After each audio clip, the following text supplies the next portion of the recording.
It was 4 a.m.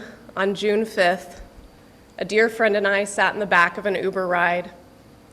She grabbed my hand and told me that she loved me and that she was proud to be there with me today no matter what happened. We were scared and we were anxious. We didn't sleep well that night. We arrived at our destination and along with other white women began streaming into the Denver State Capitol. Our backpacks were as full of about as many supplies as you'd expect from a bunch of white middle-aged women and moms. We had megaphones, first aid kits, hair ties, snacks, more snacks, so many snacks. We'd been trained in de-escalation techniques the previous day as counter-protesters were expected and threats of violence had been made. My stomach was in knots. The other volunteers and I started to gather the other white women streaming into the Capitol lawn, preparing them for our expected 15,000 to 25,000 other women to arrive. 30 minutes in, with about 1,500 people present, it was clear that the other women who had RSVP'd would not be present. I was sad and embarrassed and angry.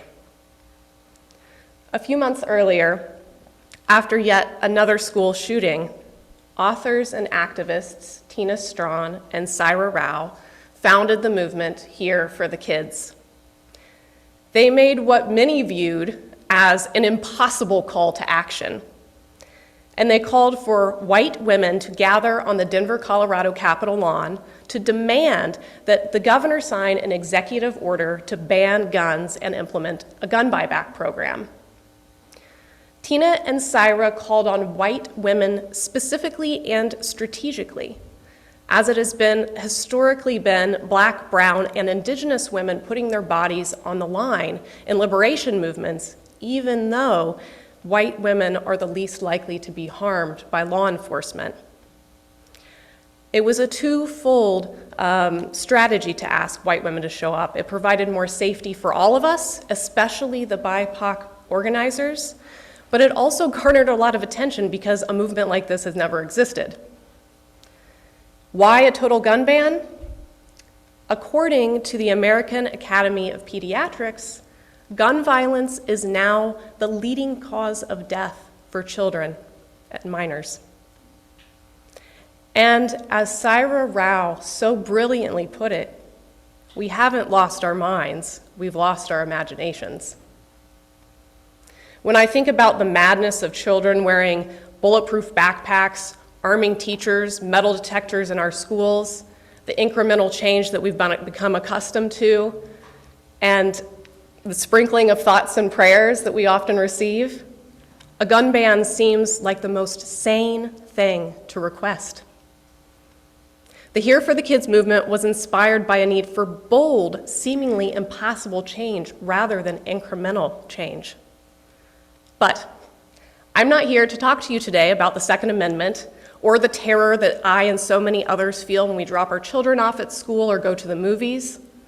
Today, I'm inviting you to consider how trust in our impossible beliefs could help create a safer world for all. As the sun began to rise over the Capitol lawn that day, I continued my volunteer role as my confusion and anger grew, overhearing comments from others like, "Where is everyone?" And I thought there were supposed to be 10,000 people here. Even the police who had initially lined the streets of the Capitol building were leaving, as it was clear that what was expected had now turned into a peaceful sit-in. My fear of threats of violence turned into shame, and the thought that I had updated my will before I came to this event seemed laughable. At that moment, I had to decide how to proceed, and I did what I'd done at so many other points throughout this process leading up to that day. I rooted even deeper into my trust in those leading the movement and in our collective belief that it could be possible to live in a world free of gun violence. Trust quickly became a necessary theme throughout this event, beginning to end. Had I not leaned into it early on, I might have left that morning at the Capitol lawn or never even showed up. Throughout this process, I discovered 3 important trust lessons. 1, that trust in our most radical beliefs can become a reality. 2, leaning on the trust of others when our trust wavers. And 3, learning how to trust the results of our actions, even when they differ from how we hoped. So trust lesson number 1, trusting in our impossible beliefs. The initial yes to commit to taking action towards something that seems impossible is a huge hurdle in and of itself. It might include leaning in the trust in yourself, your family, others leading and organizing that you might not even know, especially when it's something that's really uncomfortable to do. What I learned from this experience is that my why needs to be unshakable. When we trust that what we want to commit to is something, when we trust why we want to commit to something, regardless of how wild it might seem to others, we'll likely find a way to make it happen.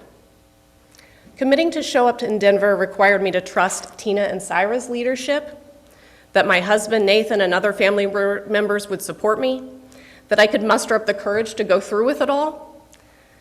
What got me through that initial yes was my belief that all children deserve a world free of gun violence. But what happens when your trust starts to waver, as it likely will? That brings me to trust lesson number 2. Learning to lean on the trust of others when things inevitably get rocky. If your yes involves committing to something far outside the realm of what most would consider possible, which I'd argue we're in desperate need of at the moment, you'll likely encounter times when you need to dig deep for trust, and sometimes the only way to find that will be to lean on the trust of others who have gone before you.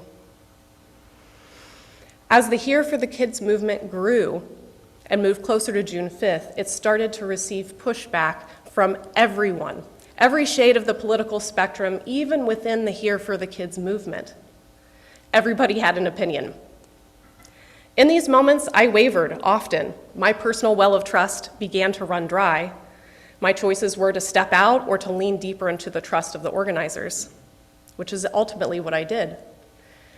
I gained my most profound insights about trust from the leaders, Tina and Syra, and watching how they navigated theirs. Amidst constant inundations of pushback, questions, and regular threats of violence, they never wavered, and they modeled a steadfast trust that seemed otherworldly to me. Even though the Here for the Kids movement was brand new, grew incredibly fast, and was in a constant state of flux, Tina and Syra were patient. They listened. They paused often. And they never wavered in their belief that banning guns could be a reality. As the path forward became rocky, Tina and Syra's deeply rooted trust continued to feed mine and others in the movement. When it comes time for you to embark on an impossible journey, who will you turn to? When the road gets rocky and your trust wavers, who are the people who have already walked before you, have a different vantage point, or have already made the impossible possible? Let me remind you that at different points in our history, so much was once considered impossible, including chattel slavery, the right for women to vote, and gay marriage in the United States. All of these were once considered impossible. Yet, this is not the end of our trust journey. You'll likely have even more reasons to practice your trust when it comes to making the impossible possible. So trust lesson number 3, trusting the results even when they don't look the way you'd hoped. In the end, and as you may have already gathered, the governor did not sign the gun ban executive order, and to many, the Here for the Kids direct action that day was viewed as a failure, even an embarrassment. That's certainly what most would gather from reading any of the comments in any news section. The comment sections were brutal, y'all, brutal. And for a little while, I believed them. Then something happened. The second day rolled around. I agonized about whether or not I would even return. But I remembered yet again to lean into the trust of the organizers and our collective belief, and they were rallying us to show up. It was where I knew I needed to be. The crowd was smaller, but hundreds of us came together. Tina and Syra joined us, and instead of shame or disappointment, they were beaming with pride. There were tearful hugs, grief, anger, even laughter. In those moments, something magical happened as hundreds of us communally grieved the shortfalls of the event together. We also celebrated all that we had accomplished, which was a lot. Because of our collective trust in the organizers, the direct action was featured in over 250 news outlets, which I didn't know this at the time, but for a political direct action, that's incredible. And to add to this, just 3 short days after the direct action began, Governor Newsom announced his desire to propose a 28th Amendment to enshrine the broadly supported gun safety regulations into law. And at the Here for the Kids movement, we did not think this was a coincidence after all the news coverage that we had received. All of this opened even more minds to the radical idea of banning guns, or at the very least, taking bold steps to end our epidemic of gun violence in this country. More seeds of new possibilities were planted as a result of this direct action. The results of your radical or seemingly impossible beliefs might look different than you hoped to. But when they do, it doesn't mean that it was fruitless. A perceived failure is just another opportunity to trust the potential of any result. I'm a witch at heart. This might be news to some of you. Some of you may have had a hunch. I crafted a sigil to draw on the grounds of the Denver Capitol before the event. A sigil is simply a unique symbol imbued with a specific intention. Part of that sigil's intention was that the results of this direct action would spread across the world and inspire safety and liberation for all. After reflecting on this experience and my intention with that sigil, I continue to be struck by how deeply I've been impacted by participating in the direct action.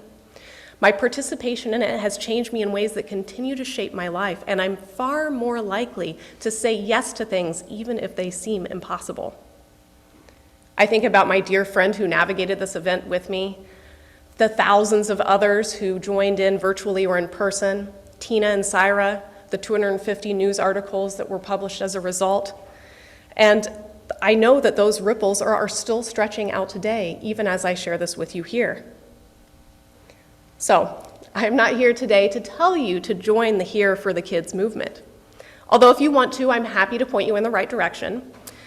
Today, what I want to inspire you to do is to explore the beliefs that you trust in the most and investigate how you might act in alignment with them, even when it might seem like it's an impossible result. Maybe your seemingly impossible belief is food and housing for all, generous reparations, total restoration of endangered species, sexual liberation, abolition of the prison industrial complex, or total reliance on renewable energy. I want to invite you to pause for a moment, to go within, close your eyes or just gaze softly ahead, whatever feels most accessible to you, and think about what are those most radical, seemingly impossible beliefs that live within your body that you would just love to see become a reality. Hold those in your heart for a moment.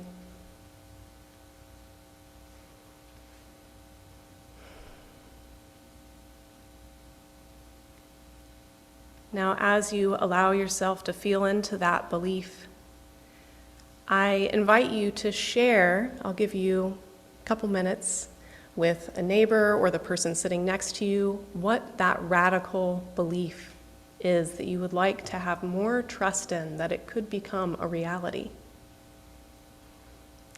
So I'll invite you to do that now if you want to share with your neighbor or somebody sitting next to you. I know we're a little spread out, so I'll give you a few minutes.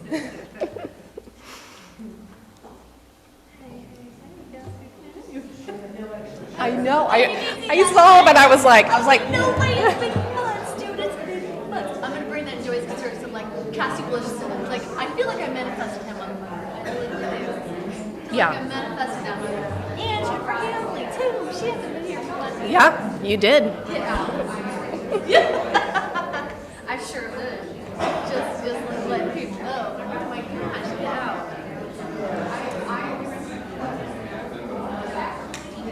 My moonshot goal is that every child is worthy despite their circumstances. Like, oh, but it almost brings me to tears. Like, Yeah. I know that we have to say those things, that like our beliefs that should exist, like, I'm like, naturally, like Yeah. obviously, or like they have to be nurtured and Yeah. curated, and it doesn't come naturally for some. Like, yeah. I watched this TikTok. I can't even get into her stuff. I'm falling right now. All right, I'll give you about 30 more seconds to share and wrap up. Remember that Walmart shooting when I was up here ball baby, and you were in the classroom. I think Justin was up here. Remember that? Like, it was well. It's like. All right. Now,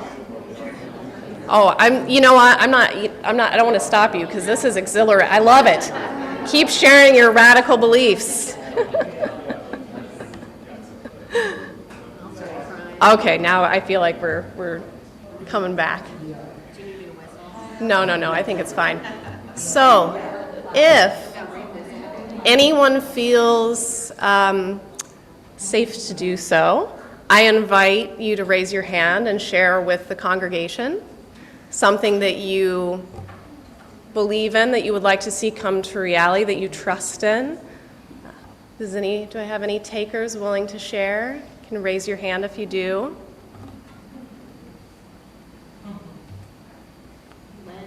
Amy? Oh, I know, I didn't get the mic. Shoot. Oh, okay. Yeah, I'll get it. Okay. Thank you, Amy. Yep. Just have them come up, baby. We'll hear it.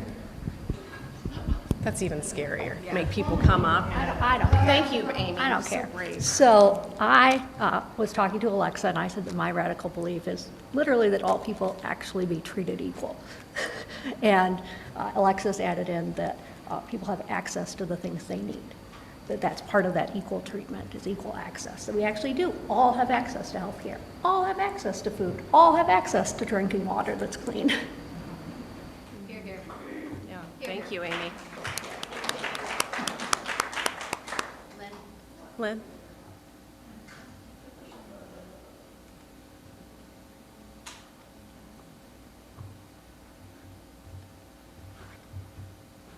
I'm concerned about 2024. I was kind of dreading coming into this year because it's another election year, and although I've worked in a lot of other elections, it seems that my impossible thing is to get excited again, and it seems that that's true with a lot of other people. So I'm going to try to lean into making that excitement and going out and working and thinking that it'll make a difference again, because it has in the past, and that's what I need to do.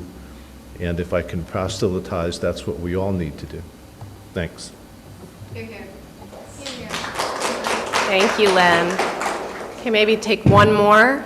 Yeah, come on up. I had two, and I'm loud, so I'm just going to talk from here. We're going to use the mic so the people at home can hear you. Yeah. Come up, family. Come up, family.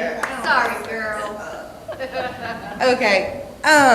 So my two would be one, that we can actually stop and reverse climate change, and then the other one would be that countries would up the numbers of refugees that they allow in, so we don't have refugees that are living their whole lives in camps, because I just think it's absurd. So. Here, here. Thank you. Thank you, everyone. Here's the thing. The next time you feel that initial spark to take action towards a belief you trust deeply should be a reality, you don't need to know all the details or how it will turn out to take that action. But what you will need is a whole lot of trust. You're going to need trust that our most radical beliefs can become a reality. You're going to need to learn how to lean on the trust of others who have come before you, and how to trust the results even when they don't look the way you expect them to.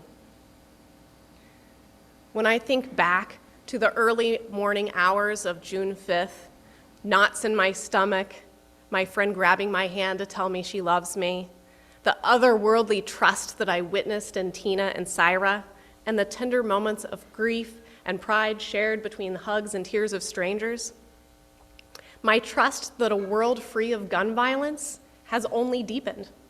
In fact, my trust in a lot of things have deepened. And it's not because anything has miraculously changed outside in the world. I see the same world y'all do, and it's, it hasn't changed. But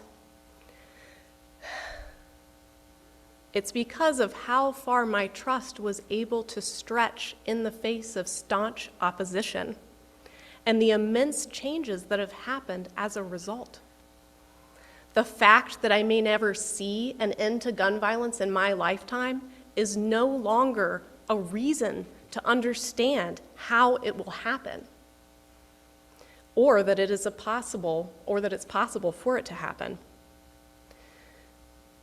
For anything to become a reality, we have to trust that the impossible can become possible. Thank you.